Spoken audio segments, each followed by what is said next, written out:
공사가 중지가 될 수 있느냐, 일조권으로. 아, 일조권 공사가. 네. 그리고 또 더군다나 그 가해 아파트, 그러니까 새로 짓는 아파트가 재건축 아파트예요. 재건축 아파트 하나 지으려고 그러면 굉장히 오랜 시간 걸리거든요. 조합 설립인가 받아서 조합 만들고 또 총회를 거쳐서 물론 이제 조합도 만들고 그 사업 시행 인가 받고 전부 다 이주 다 해야 되고 새로 뭐 사실 재건축이라는 게 아시겠지만 뭐 1000세대가 살던 집을 부셔서 뭐 1300세대를 만드는 거예요. 그런데 이 강남에서 아파트 지으면 알겠지만 뭐 미분양이 없잖아요. 강남 불패. 근데 그 아파트가 그렇게 지어놨더니 건너편에 이걸 북쪽에 위치한 아파트한테 1조권을 가려. 1조권을 침해하면 손해배상은 받을 수 있다는 건 이미 몇 번 얘기했지만 그러면 공사 중지시킬 수 있겠어요? 본인이 판사야. 그러면 어떻게 하실 거야? 할까 말까? 내가 판사라면은 조합원들 다 너무 무서워 인상. 아, 그 무서워서 지금 그럼 그거 판결 안 한다는 거예요? 같은 사안인데도 판사마다 생각이 달라. 물론 이제 그게 다양한 게 맞겠지만 환경권, 일조권, 인격권 이걸 굉장히 중요시 여기는 사람이 있고 또 어떤 분은 또 아니 뭐 서울에서 살면서 무슨 일조권이고 조망이고 막 그래 그냥 다 그냥 그러고 사는 거지. 이 케이스가 정말 그랬던 거야. 이게 뭐냐면 서울에서 그것도 가락동에서 짓던 재건축 아파트였어요. 이게 유명한 사건이었는데 헬리오시티. 2016년도. 헬리오시티 아시죠?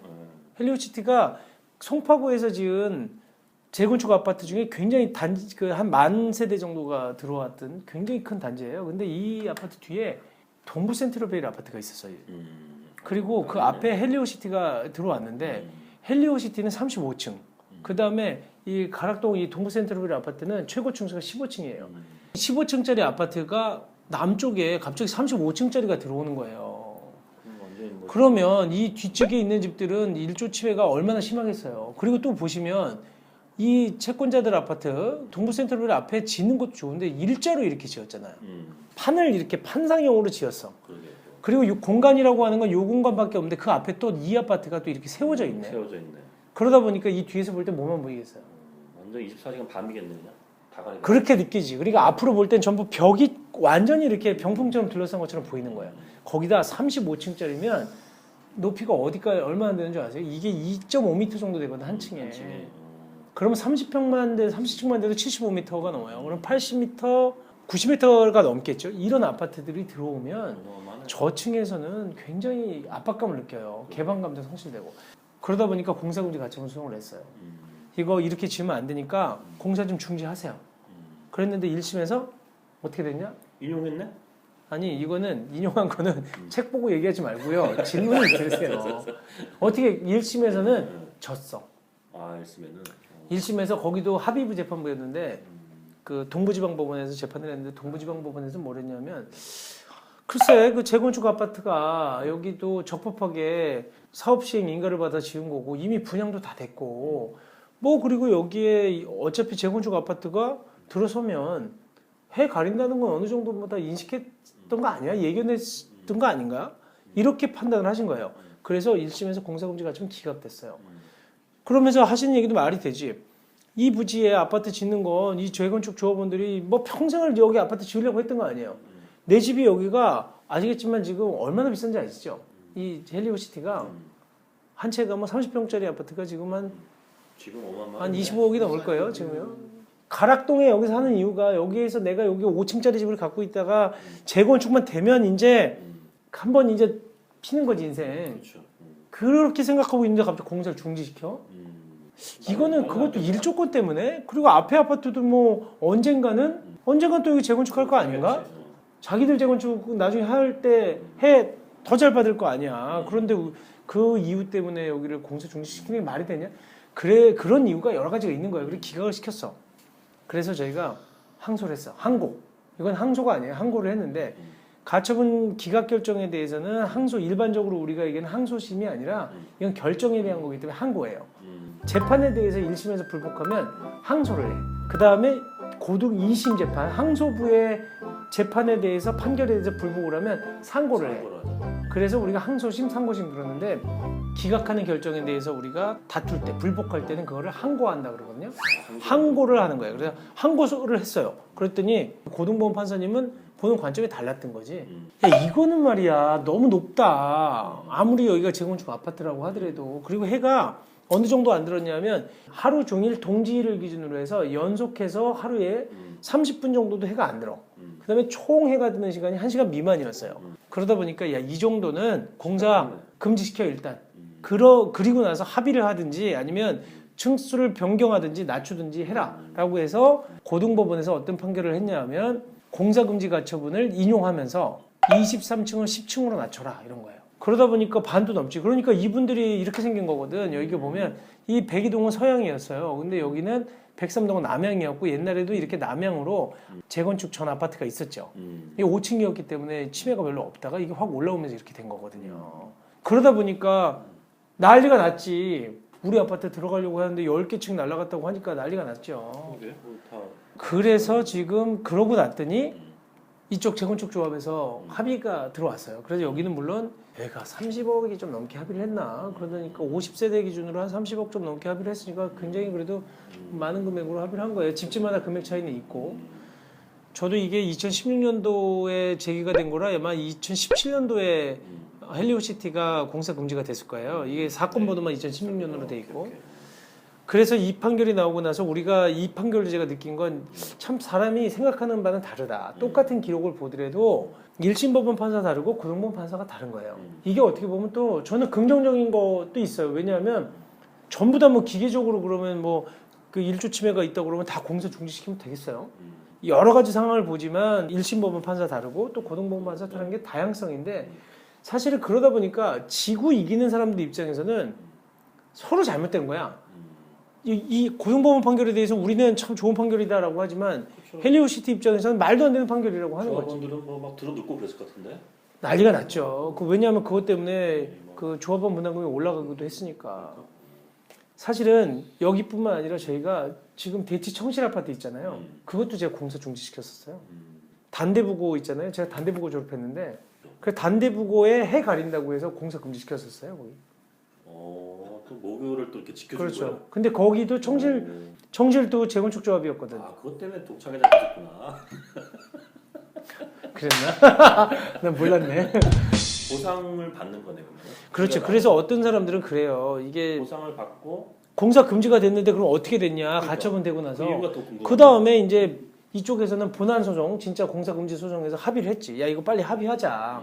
너네 때문에 우리도 아파트를 못 짓지 않냐. 그래서 입장이 바뀌었어요. 예전에 1심 때까지만 해도 헬리오시티 재건축 조합에서 동부센트를 쳐다도 안 봤지. 아 우리가 뭐 법대로 짓는데 당신들 뭐 그 해가리는 거 같고 아 손해배상 하세요. 그럼 물어줄게. 이렇게만 나왔던 거지.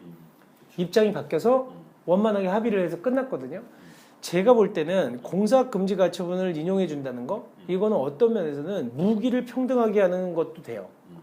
왜냐하면 그렇지 않으면 일조권을 보호하거나 일조 침해 때문에 피해받는 사람들을 제대로 구제할 수가 없어요. 그 사람들 권리는 그냥 침해만 당하는 거야. 저는 그래서 이렇게 공사금지 가처분 인용해 주거나 실질적으로 공사를 중지시키는 것들이 가끔 있어야지만 건물을 짓는 사람들 입장에서도 뒤쪽 건물 사람들을 배려하게 되는 거예요. 좀 생각하겠죠. 일조권 침해 때문에는 공사금지가 절대 안 된다. 이게 만약에 우리 사회에 다 알려진 원칙이야. 그리고 그 절대 법원에서는 공사금지는 안 해준다. 이렇게 다 모든 사람이 알고 있다고 쳐봐요. 그리고 모든 판사가 그렇게 판결을 하면 어떻게 짓겠어? 뒤에 아무런 신경 안 쓰고 건물 자기 집만 높게 지는 거예요. 아까 얘기한 것도 불법 증축도 해. 뒷사람들은 그냥 당신은 당신이 그 침해받는 건 뭐 나을 바 아니고 대신 손해배상해. 그럼 내가 판결 나오면 줄게.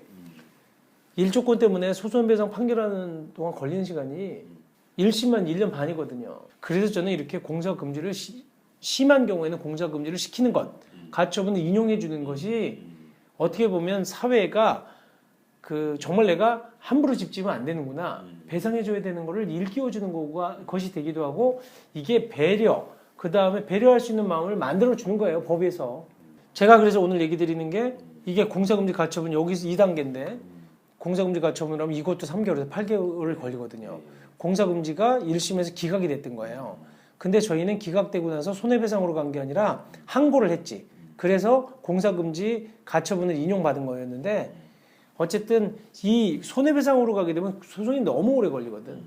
그러다 보니까 저는 공사금지가처분을 법원에서 적절히 아주 심한 경우에는 인용을 해서 공사를 자체를 못하게 하는 것이 그 무기를 평등하게 만들어주기도 하고 또 경각심을 일으켜줘서 사회가 조화로운 사회가 될 수 있는 길을 유도하는 거다. 저는 그렇게 생각해요. 제가 불법 증축도 마찬가지고 이렇게 뒤를 아랑곳하지 않고 내 수익만 극대화하기 위해서 건물 배치도 나한테만 유리한 쪽으로 하는 거 이거 좀 문제가 있다 이렇게 생각이 들죠. 그럼 아까 왜 층수를 내려서 줄인다 했잖아요. 그렇죠. 그럼 실제 줄여요? 아니면 보상? 실질적으로 공사 금지까지 끝까지 가면 줄이는 경우도 있어요. 대신 중간에 화해를 한다니까. 근데 제 말씀이 이거지. 미리 화해하지. 꼭 왜 공사 중지되고 나서 하냐. 미리 건물 지을 때 가서 미안하다고 좀 얘기하고 옛날엔 그랬잖아. 이렇게 그죠? 제가 지금 집 좀 짓는데 죄송합니다. 우리 요즘 올려도 되겠습니까? 그러면 우리 집 일을 조금 어떻게 하고 그러면 층수를 좀 낮춰주거나 조금씩 이렇게 양보하면 되는데 아랑곳하지 않는 거죠. 나 법대로 짓는데 지금 당신 뭘 갖고 그래? 내가 알아봤어 변호사한테 하나도 문제 없대. 그러고 나서 당신 하고 싶으면 소송해. 내가 그 소송에서 판결만 갖고 오면 돈 줄게. 보통 그러죠. 이런단 말이에요. 이렇기 때문에 문제인 거지. 아니 진짜 이건 뭐 어떻게 보면 상식 아니에요? 상식? 상식이죠. 상식에 생각하는데 저는. 근데 내가 뭐 잘못한 거 있으면 난 사과하니까 나는. 근데 이제 그게 아무것도 없을 땐 그게 그렇게 얘기해요. 근데 본인이 집을 짓게 되고 막 건물을 지으면 따져보잖아. 돈을 많이 벌 수 있는 것만 생각하겠지. 갑자기 뒤에서 그 뭐라 그런다고 40억짜리 지으려다가 한층 낮춰? 내 임대 수익이 줄어드는데? 이게 문제인 거지. 원고가 피고가 싸우잖아요. 저는 판결로 가는 것도 원래는 좀 좋아하지 않아요. 조정하는 게 좋아. 조정하면 둘 다 승자잖아. 둘 다 패자가 아니라. 근데 판결로 끝까지 가잖아요. 한 명은 패자야. 한 명은 승자고. 그러면 패자 쪽에서는 그 판결이 불공정하다 그래. 잘못됐다 그래. 또 반대편에서는 자기가 거꾸로 내가 지면 또 그 사람 욕하는 거고 판사. 그러다 보니까 요즘에 중요한 판결들을 과연 판사들이 정말 국민들을 의식 안 하고 판결할 수 있을까? 이런 생각을 해요. 근데 이건 좀 예민한 부분이라 오늘은 여기까지. 재밌죠? 공부가 좀 되네. 우리 PD님은 이거 편집하면서 공부 많이 되고 있어. 진짜 이거 그래서 나는 이거 하다 보면 굉장히 은근히 법률 상식도 많이 알려줄 수 있어.